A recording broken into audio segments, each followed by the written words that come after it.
Please নিজে থেকে antibiotic খাবেন না। প্লিজ নিজে থেকে অ্যান্টিবায়োটিক খাবেন না। এটি হচ্ছে সব থেকে ডেঞ্জারাস এখনকার দিনে। Can't even cause me any harm. নিজে থেকে ভুলভাল কিছু অ্যান্টিবায়োটিক যদি আপনারা খেয়ে থাকেন বা খান, তাহলে কি হয়, ড্রাগ রেজিস্ট্যান্স বলে একটা আছে, একটা কনসেপ্ট আছে, মানে একটা জিনিস, ড্রাগ রেজিস্ট্যান্স।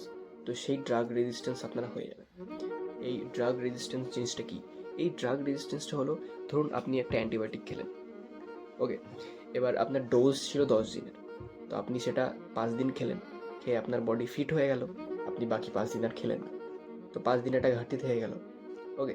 তো সেই কারণে এবার আপনার বডিতে আপনি যার এগেনস্টে এটা আপনি খেলেন, বা যেই ব্যাকটেরিয়ার এগেনস্টে আপনি অ্যান্টিবায়োটিকটা খেলেন, সেই ব্যাকটেরিয়ার এগেনস্টটা হয়তো হাফ মারা গেল, হাফ ডিস্ট্রয় হলো, হাফ থেকে গেল, আপনি ফিট হয়ে গেলেন, আপনি ওষুধ খেলেন না, ওকে।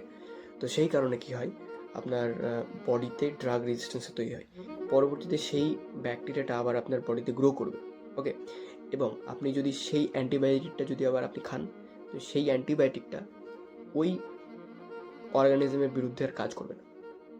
এই জিনিসটাকে বলে ড্রাগ রেজিস্ট্যান্স। তো এটি খুবই গুরুত্বপূর্ণ একটা জিনিস। তো আজকালকার দিনে মানুষ এই ড্রাগ রেজিস্ট্যান্স, মানে আপনি বডিতে আপনার ইনফেকশন হবে, আপনি ওষুধ খাবেন, বাট ওষুধে কাজ করবে না। তো প্লিজ নিজে থেকে কোনো অ্যান্টিবায়োটিক খাবেন না, প্লিজ।